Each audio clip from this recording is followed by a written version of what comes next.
Good morning बच्चों, कैसे हो? सब बढ़िया बच्चों। मैं डीके ठाकुर स्वागत करता हूं आपको आपका प्यारा सा चैनल ठाकुर मैथमेटिक्स पे। तो क्या हाल चाल सब बढ़िया चल रहा है और कैसा चल रहा है आपका पढ़ाई? बच्चों आज हम लोग सीधे मुद्दे पे बात करते हैं और आज के इस लेक्चर में हम लोग जानेंगे प्रॉपर्टीज नंबर 2, 3, 4 एंड 5, है ना? क्या क्या जानने वाले हैं? Property number 2, property number 3, property number 4, property number 5। ये 5 प्रॉपर्टीज बच्चों हम लोग आज जानेंगे। पहला प्रॉपर्टी यानी प्रॉपर्टीज नंबर 1, अगर आपने नहीं देखा है तो पहले आप प्रॉपर्टीज नंबर 1 देख लो, बहुत मजा आएगा। उसमें बहुत सारी बातें किए हैं। और क्या है प्रॉपर्टीज नंबर 1? उसमें हम लोग ट्रांसपोज के बारे में बात किए हैं। उसमें हम लोग ट्रांसपोज के डिटर्मिनेंट और डिटर्मिनेंट दोनों का वैल्यू सेम है। उसमें हम लोग बात किए हैं सिमेट्रिक और स्क्यू सिमेट्रिक डिटर्मिनेंट का। उसमें हम लोग और भी बातें बहुत सारी किए हैं। तो अगर आप उस वीडियो को नहीं देखे हो तो पहले जाओ और फर्स्ट वीडियो देखो प्रॉपर्टीज का, और मजा आएगा। तो इनको और समझने में मजा आएगा, क्योंकि सारे ये टॉपिक्स जो है ना बच्चे, सारे प्रॉपर्टीज एक दूसरे से कनेक्टेड है। अगर तुम इसे कनेक्ट करके नहीं पढ़ोगे तो ज्यादा मजा नहीं आएगा। समझ में तो सब आए, क्योंकि हम है ना, टेंशन नहीं लेना है आपको। तो आइए आज जानेंगे बच्चों प्रॉपर्टी नंबर 2। क्या है प्रॉपर्टीज नंबर 2? आखिर प्रॉपर्टीज नंबर 2 क्या है? दूसरा प्रॉपर्टीज क्या कहता है? आइए सुनाते हैं आपको, कहवाते हैं। If any two row या columns of a determinant are interchanged, then value of determinants are changed only in sign and numerical value remains unaltered। मतलब ये हुआ कि ये कहना ये चाह रहा है कि आप अगर कोई डिटर्मिनेंट पकड़ लेते हो, जैसे मान लो आपने एक डिटर्मिनेंट ले लिया, ओके, ए बी सी, है ना, D E F G H I, okay. आपने एक डिटर्मिनेंट पकड़ लिया बच्चों। क्या पकड़ा? आपने एक डिटर्मिनेंट लिया। इस डिटर्मिनेंट ये डिटर्मिनेंट 3/3 का है। आप क्या करो ना इसमें कि इसके कोई दो लाइनें, लाइनें मतलब कोई दो रो को आपस में इंटरचेंज कर दो। जैसे मान लो, सपोज करो कि अपने पास, है ना, अपने पास दो लाइनें हैं, ठीक है। एक लाइनें ये है, एक लाइनें ये, ऐसे 3 लाइनें हैं। मीन्स कहने का मतलब ये है कि आपका ये R1 है, R2 है और ये R3 है। R1, R2 और R3। तुम क्या करो ना कि R1 को उठा के R3 में पटक दो, R3 को उठा के R1 में पटक दो। पटकना समझ रहे हो? R1 को उठा के R3 में, R3 को उठा के R1 में। मतलब आप क्या कर रहे हो कि दो हॉरिजॉन्टल लाइन को, ये R1 ये R3, R3 गया R1 में, R1 गया R3 में। यानी आपको करना क्या है, कोई भी दो लाइनें, चाहे वो दो लाइनें हॉरिजॉन्टल हो या दो लाइनें बच्चों वर्टिकल हो, आप जब भी काम करो तो हॉरिजॉन्टल में करो या वर्टिकल में करो। एक हॉरिजॉन्टल एक वर्टिकल नहीं लेने हैं। या तो दो हॉरिजॉन्टल ले लो, उन दो हॉरिजॉन्टल लाइन को एक जगह से उठा के दूसरी जगह शिफ्ट कर दो। जहां से इनको उठाओगे उस जगह पे इनको लेके शिफ्ट कर दो। जैसे मान लो मैं चाहता हूं इसमें कि R1 को R3 में डाल देना, ओके। इस R1 को R3 में डाल देना और R3 को इसमें यहाँ और इसमें इसको यहाँ। तो ऐसा करोगे ना बाबू, ऐसा करोगे तो जो नया डिटर्मिनेंट आएगा उनका और इनका दोनों का वैल्यू सेम होगा, केवल साइन बदलेगा। दोनों का वैल्यू, न्यूमेरिकल वैल्यू सेम होगा, केवल साइन बदलेंगे। क्या बदलेंगे? केवल साइन बदलेंगे। मतलब ये कि अगर मैं इस पे ये अप्लाई कर लूं, है ना, अप्लाई अगर ये कर लूं बच्चों कि R1 को उठा के R3 में पटक दिया मैंने, है ना, R1 को उठा करके, अरे यार सही से लिखा हो बाबू, R3 में पटक दिया और R3 को उठा के R1 में पटक दिया। जो नया डिटर्मिनेंट बनेगा ना बबुआ, नया डिटर्मिनेंट जो आपका बनेगा वो ये होगा। आप क्या किए हो, R3 को पकड़ के R1 में डाल दिए हो, यानी यहां आ गया होगा GHI। और R1 को पकड़ के R3, क्योंकि R3 को जब R1 में लाओगे तो R3 वाला सीट खाली होगा। यहाँ होगा A B C E F, ऐसे तो जो नया डिटर्मिनेंट आपका बना ना भाई प्रॉपर्टी, ये प्रॉपर्टी कहता है कि जो नया डिटर्मिनेंट बना उसका वैल्यू और पुराने वाला का वैल्यू दोनों का वैल्यू सेम होगा, न्यूमेरिकल वैल्यू। मतलब हम कह सकते हैं डेल्टा, डेल्टा डैश और डेल्टा ये दोनों एक दूसरे के नेगेटिव हो रहे होंगे, है ना, दोनों एक दूसरे के नेगेटिव हो रहे होंगे। ओके, अगर ये 5 देता है बच्चों तो इनका वैल्यू -5, ये कहना है इनका, है ना। अगर ये 5 देता है तो इनका वैल्यू -5 होगा। अगर ये 8 -8 देता है तो इनका वैल्यू +8 होगा। दोनों का न्यूमेरिकल वैल्यू सेम रहेगा, आज समझ रहे हो, दोनों का न्यूमेरिकल वैल्यू सेम रहेगा, लेकिन दोनों का साइन बदल जाएगा, साइन बदल जाएगा। मतलब यहाँ जो होगा वो यहाँ नहीं होगा, न्यूमेरिकली सेम होगा, मतलब दोनों का मैग्नीट्यूड सेम आएगा, ये कहना चाह रहा है। यही नहीं बच्चों, अगर आप ऐसे करते हो, है ना, अगर आप ऐसे करते हो ऐसे कि मान लो आपने R2 को उठा करके R1 में पटक दिया और R1 को उठा के R3 में पटना, R2 को उठा के R1 में, R1 को उठा के R2 में, तो जो नया डेल्टा डैश आएगा ना, डबल डैश, इनमें जो वैल्यू होगा वो DEF यहाँ हो रहा होगा, ABC यहाँ हो रहा होगा और DHI यहाँ। तो हम यहाँ कह सकते हैं डेल्टा डबल डैश का और माइनस डेल्टा इन दोनों का वैल्यू सेम हो रहा हो, डेल्टा डबल डैश का और माइनस डेल्टा का, इनका दोनों का वैल्यू एक दूसरे के नेगेटिव हो रहे होंगे, है ना, एक दूसरे के नेगेटिव हो रहे होंगे। क्या बोल रहे हैं? नेगेटिव, न्यूमेरिकल वैल्यू सेम होंगे, साइन बदला हुआ सा होगा। तो ये कहना चाह रहा है। यहां तक ही नहीं, रुको अभी, तुम ऐसा करो, अगर तूने ये अप्लाई करवा दिया बाबू, क्या तूने C2 को उठा के C3 में पटक दिया और C3 को C2 में, तो जो नया डेल्टा ट्रिपल डैश आएगा वैसा हो, है ना। क्या हो गया ऐसा, मतलब आप वहां पे कर रहे थे ए ADG, है ना, ADG आपका ये था बाबू, अलग ये था ABCDF और यहाँ था GHI। क्या कहते, ठीक कह रहे हो कि नहीं, करो सही। चलो भाई आगे बढ़ते हैं। तो इसमें क्या करो ना कि कॉलम 2 को उठा के कॉलम 3 में डालो, कॉलम 3 को उठा के कॉलम 1 में डालो, तो यहाँ हो जाएगा CFI और यहाँ हो जाएगा BE, ओके, यहाँ हो जाएगा BEH। समझे कुछ? तो इनका जो वैल्यू होगा इसमें क्या होगा, इनका जो C3 होगा, C2 था वो C3 में चला गया, इनका जो C3 था वो C2 में चला गया।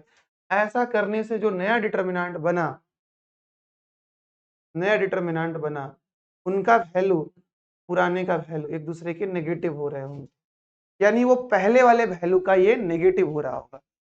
ये कहना चाहता है प्रॉपर्टीज नंबर 2।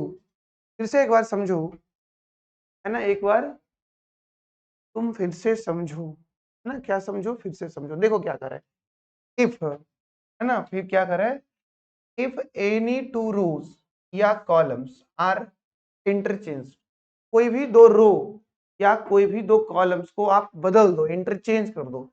इंटरचेंज करने का मतलब हुआ, जैसे मान लो कि दो बच्चे, मैं यहाँ खड़ा हूँ और ये सर वहां बैठे हुए हैं, अगर हमारे इन दोनों का सीट को इंटरचेंज कर दिया जाए, सर को उठा के यहाँ ले आएंगे और हम उनके जगह पे चले जाएंगे, इनको बोलते हैं इंटरचेंज करना। समझे?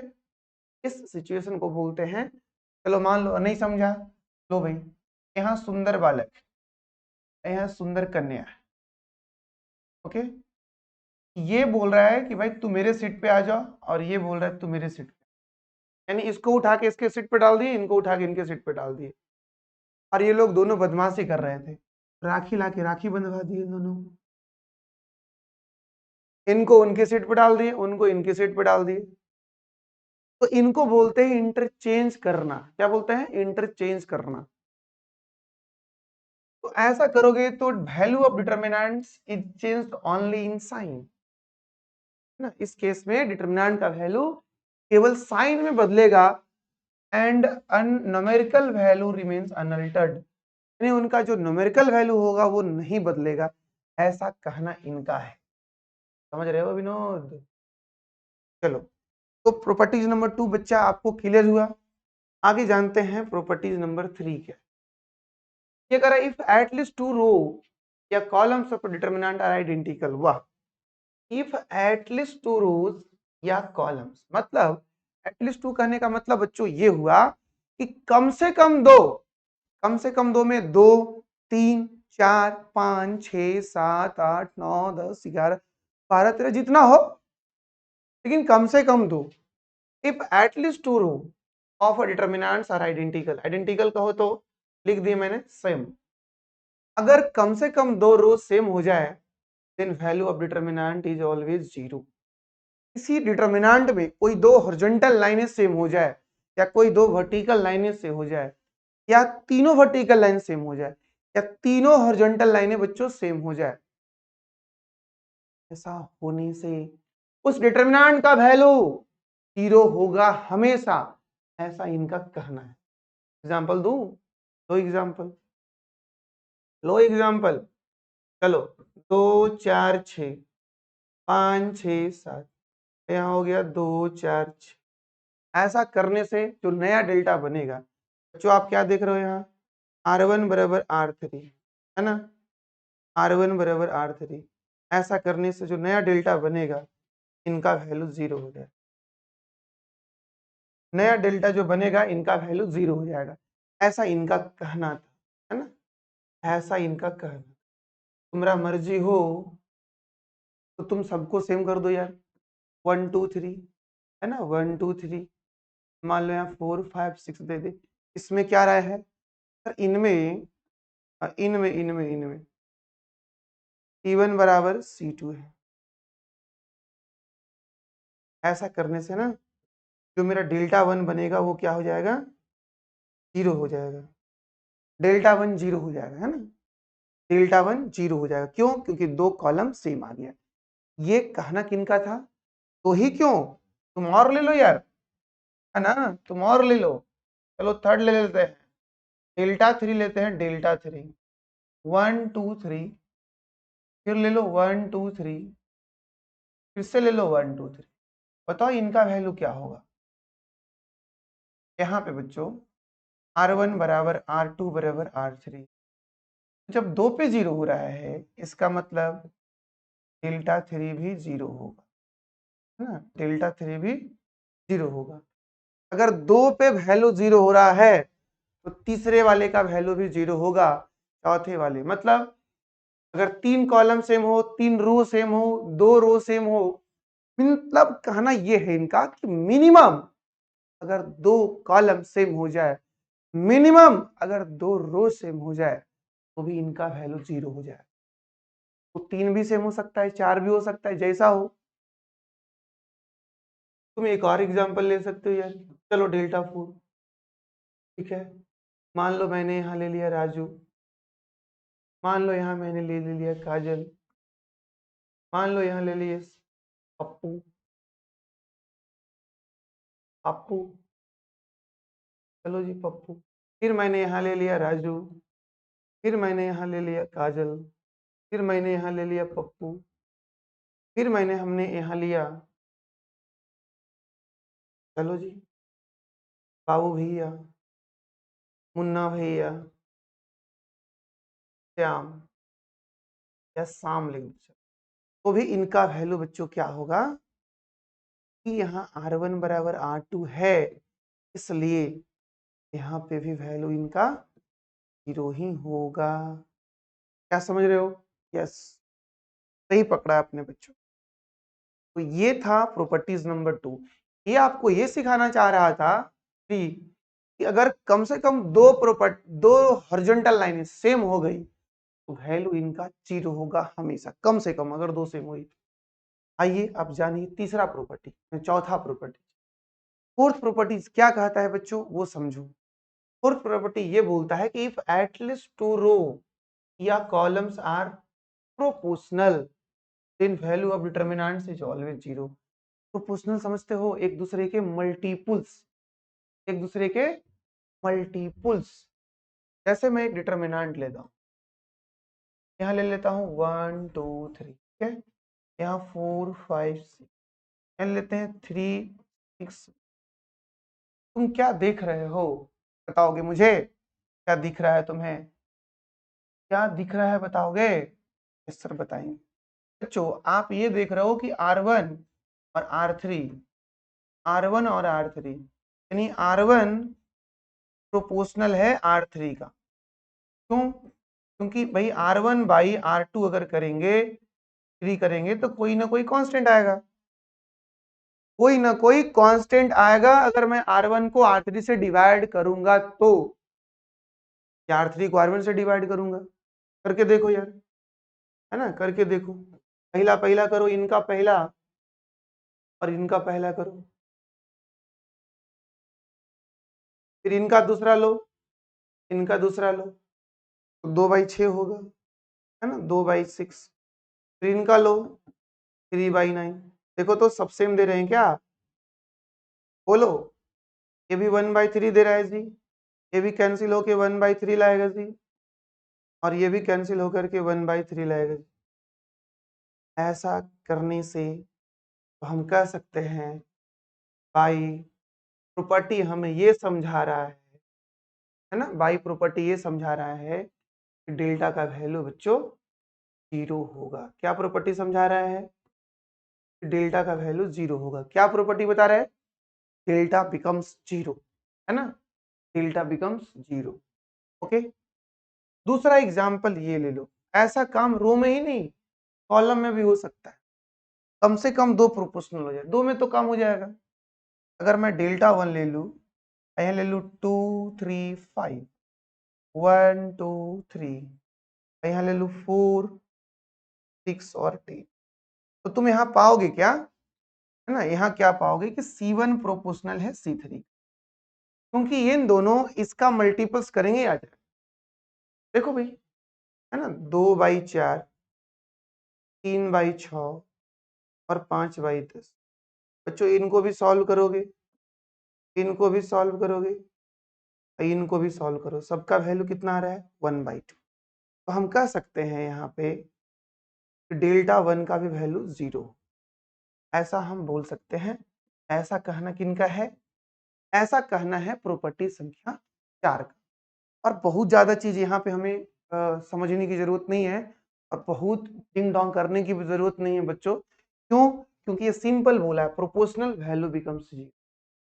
दो गो हो, तीनों प्रोपोर्शनल हो, चलेगा, है ना, फिर भी वैल्यू 0 होगा।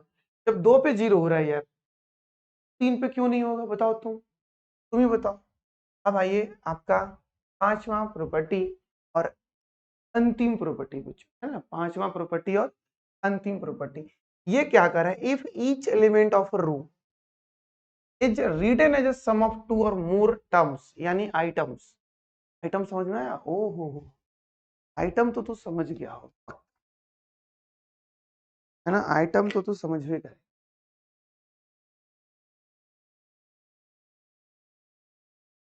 आइटम तुम नहीं समझेगा, ये हो नहीं सकता है। आइटम नहीं समझोगे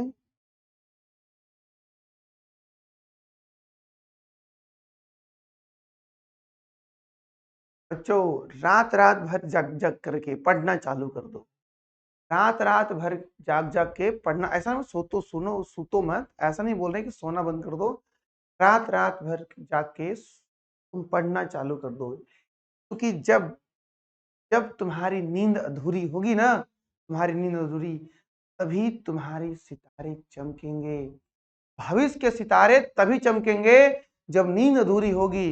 इसलिए बच्चों पढ़ना चालू करो जाग जाग कर, है ना। सुतो, ऐसा नहीं कुंभकर्ण जैसा सो, उतना ही सुतो जितना जरूरत हो। 4 घंटा बहुत, बहुत है 4 घंटा, बहुत। अब तुम 8 घंटा सोते हो तो आज से रूटीन बदलो, तो 4 पे लाओ, और सूतो उसको 1 2 दिन 3 दिन 4 दिन 5 दिन 10 दिन जो भी है, 30 दिन के अंदर वो 4 पे आना चाहिए। बात समझो, आगे बढ़ते हैं। ये क्या समझाना चाह रहा है? कह रहा है कि भाई अगर कोई डिटर्मिनेंट, जैसे एग्जांपल से समझो क्या कर रहे हैं। मैंने यहाँ a प्लस लेमडा लिया, b प्लस के लिया, c प्लस टी लिया, एक डिटर्मिनेंट लिया। उसके बाद d e f g h i, तो तुम देख रहे हो क्या कि मैंने जो R1 लिया है बच्चा, मैंने जो R1 लिया है R1, है ना, इनका हर एलिमेंट दो दो टर्म का सम में लिखा हुआ है। क्या लिखा हुआ है? इनका हर एलिमेंट दो दो टर्म का सम में लिखा हुआ है। तो ये प्रॉपर्टी कहता है कि आप इस डिटर्मिनेंट को तोड़ करके, इस एक डिटर्मिनेंट को तोड़ करके दो डिटर्मिनेंट बना सकते हो। डिंग डिंग, बीच में साइन होगा प्लस का। तो ये बाई प्रॉपर्टी हम ये कहेंगे, है ना, बाई प्रॉपर्टी हम ये कहेंगे, ये हमें बताना चाह रहा है इस डेल्टा को मैं ऐड करके तोड़ करके दो डिटर्मिनेंट बोलने वाला हूं, है ना। इस डिटर्मिनेंट को तोड़ करके दो डिटर्मिनेंट करने वाले हैं। ओके, को तोड़ करके दो डिटर्मिनेंट करने वाले हैं। इसमें क्या होगा, इसमें क्या होगा बच्चों, जो दो रो चेंज नहीं है, मतलब जिस दो रो में यहाँ पे एक एक एलिमेंट है, उन्हें एज इट इज डाल दो, है ना, डी ई एफ और जी एच है, एज इट इज डाल दो। यहाँ भी डी ई एफ कर दो और यहाँ भी जी एच आई, और यहाँ पे जो दो दो का सम है उनमें से तीन एलिमेंट उठा के यहाँ डाल दो, यानी यहाँ से एक यहाँ से और एक यहाँ से। तो यहाँ आएगा ए, यहाँ आएगा बी, यहाँ आएगा सी। ओके, फिर बाकी के जो तीन बचे हैं वो यहाँ डाल दो, लिम्डा के, लिम्डा के और टी। तो ये कहना क्या है, प्रॉपर्टीज नंबर 5 को ये कहना है कि अगर आपके किसी एक रो में दो दो का सम है, तो this determinant can be broken into two determinants as a sum of two determinants.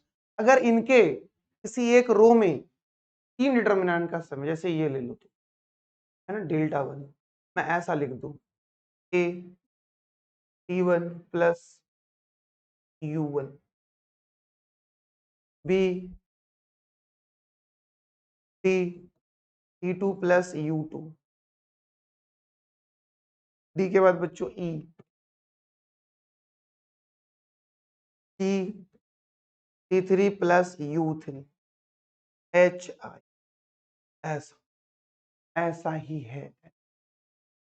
तो ये प्रॉपर्टीज कहता है कि आप देखो कि किसी कॉलम में या किसी रो में तीन तीन एलिमेंट का सम है, दो दो एलिमेंट का सम है, तो इसे आप क्या करो ना, इस डिटर्मिनेंट को तोड़ के तुम तीन डिटर्मिनेंट बना लो जी, है ना, तीन डिटर्मिनेंट बना लो, यानी जितने एलिमेंट्स उसमें सम में होंगे, लेकिन शर्त है किसी एक के बारे में बोला ये, अगर सबके साथ रहा तो एट अ टाइम बच्चों किसी एक को ही खोलेंगे हम, एट अ टाइम हम लोग किसी एक को ही एक बार में खोल रहे होंगे। मतलब यहां मैं ए लिखूं, पहले तो बी और सी, ई और एफ, एच और आई, यहाँ एच इट उतार दो, यहाँ भी B C E F H I एड उतार लो, यहाँ भी B C E F H I H it is उतार लो। ओके, अब इनके R1 ए डी जी, इनके R2 एक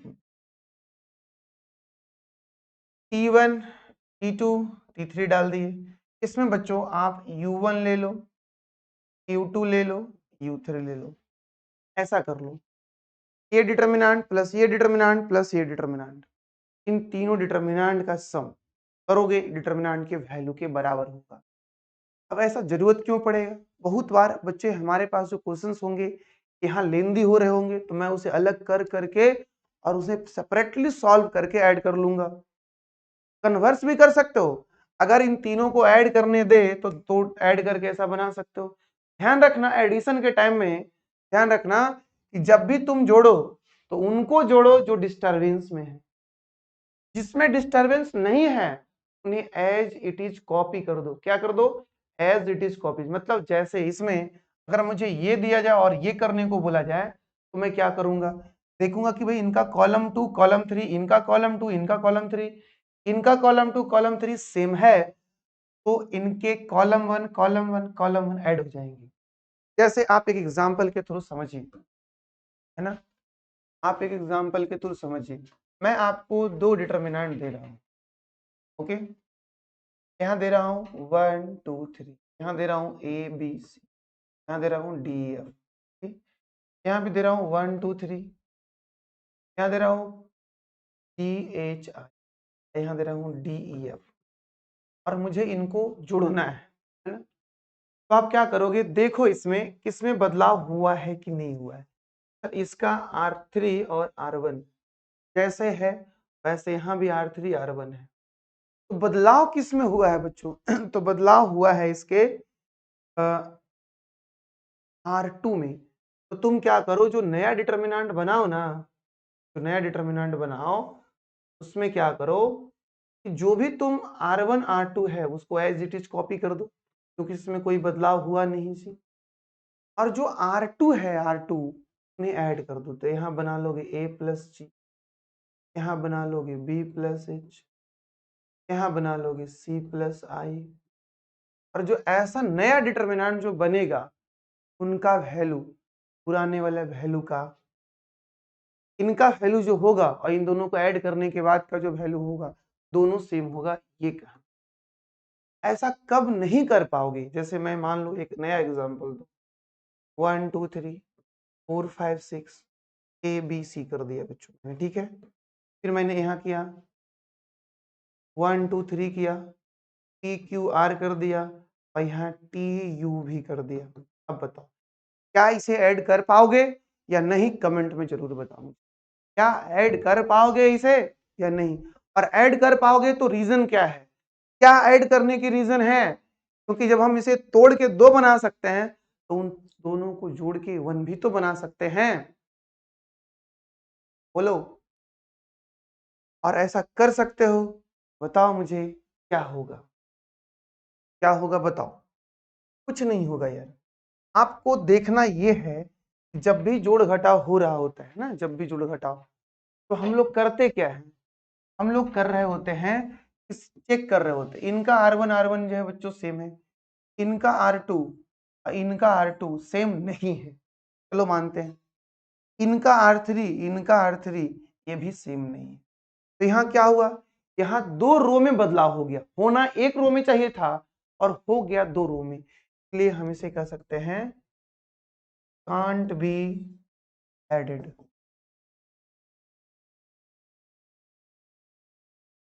टू फॉर्म सिंगल डिटर्मिनेंट, है ना, टू फॉर्म सिंगल डिटर्मिनेंट। इसे सिंगल डिटर्मिनेंट बनाने के लिए हमें तोड़ना नहीं पड़ेगा, ये कहना है। हमें तोड़ना नहीं पड़ेगा सिंगल डिटर्मिनेंट बनाने के लिए। मतलब कांट बच्चों इसे हम सिंगल डिटर्मिनेंट बनाने के लिए इसे हम ऐड नहीं कर सकते हैं। ये जैसे है वैसा ही रहने वाला है। अगर मैं आपको ये एग्जांपल दूं और कहूं कि बताओ इनको तोड़ के कितना बना सकते, a प्लस T1 है ना, b plus U1 c plus भी, ओके, और ये d plus T2 b plus U2 sorry